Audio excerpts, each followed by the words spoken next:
আপনি আসার আগে অবশ্যই হোটেল রিজার্ভেশন দিয়ে আসবেন। আপনি ট্যুরিস্ট না, আপনি স্টুডেন্ট, তাও আপনার হোটেল রিজার্ভেশন মাস্ট লাগবে। কেন লাগবে? আপনার অ্যাকোমোডেশন হইতে পারে যে আপনি বাংলাদেশ থেকে ম্যানেজ করতে পারেন নাই, কারণ বাংলাদেশ থেকে অ্যাকোমোডেশন ইউএসএ তে ম্যানেজ করা খুবই চ্যালেঞ্জিং, খুবই টাফ।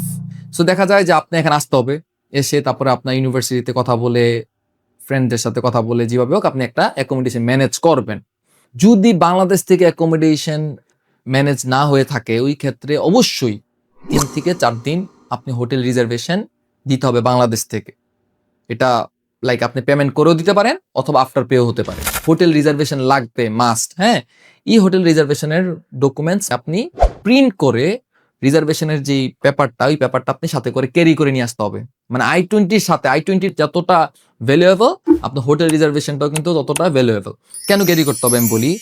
ইমিগ্রেশন আপনাকে জিজ্ঞেস করবে আপনি কোথায় থাকবেন এসে। সো আপনাকে কিন্তু এক্সাক্ট অ্যাড্রেসটা আপনার দিতে হবে। সো আপনি এখন কথার কথা, আপনি হোটেলও নাই, আপনার এখানে অ্যাকোমোডেশন আপনার ম্যানেজ হয় নাই, বা ইউনিভার্সিটি ডর্মের সাথে আপনি কথা বলেন নাই, মানে হাউজিং যে ব্যাপারটা কোনো কিছু ম্যানেজ হয় নাই, তখন কিন্তু ইমিগ্রেশন অফিসার চিন্তা করতে পারে যে তুমি একসাথে থাকবা কই, বা তুমি আগে কেন তাদের সাথে কমিউনিকেশন করো নাই। সো এই ইমিগ্রেশনে যতটা ইজিলি সিম্পল ভাবে পাস করা যায় তত ভালো। এত আহামরি ডকুমেন্টস আপনার ক্যারি করতে হচ্ছে না, সামান্য কিছু সিম্পল ডকুমেন্টস প্রয়োজন, এগুলি একটু হ্যাসেল হইলেও বাংলাদেশ থেকে ম্যানেজ করে আনা খুবই বেটার। সো আপনি কি করবেন? হোটেল রিজার্ভেশন লাগবেন আপনার। এমনও তো 100%-এর মধ্যে 80% হোটেল আছে যেগুলো আপনার Booking.com থেকে, এক্সপিডিয়া থেকে আপনার পেমেন্ট করতে হচ্ছে না, মানে পে লেটার। সো দেখা গেছে যে আপনি কিন্তু আসার পর যখন হোটেলে চেক ইন করবেন তখন আপনি পেমেন্ট করতে পারবেন। সো সমস্যা নাই, আপনি হোটেল রিজার্ভেশনটা দিয়ে আপনি সেফ জোনে থাকা প্রয়োজন।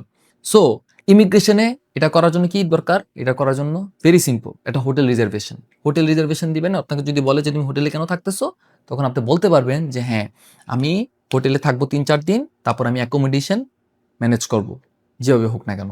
এটা অ্যাপার্টমেন্ট হোক, বা আমি ব্রাউজ করব, আমি ইউনিভার্সিটির সাথে কথা বলবো, তারপর আমি সামনাসামনি ইন পার্সন দেখে চুজ করব। আমি বাংলাদেশ থেকে চুজ করাটা আমার জন্য আসলে খুবই ডিফিকাল্ট মনে হচ্ছিল, এর জন্য আমি হোটেলে থেকে তারপর আমি আমার মতো কনভিনিয়েন্ট যেটা ইউনিভার্সিটির আশেপাশে আছে আমি চুজ করব। বুঝতে পারছেন ব্যাপারটা? সো এই ভুলগুলি করা যাবে না।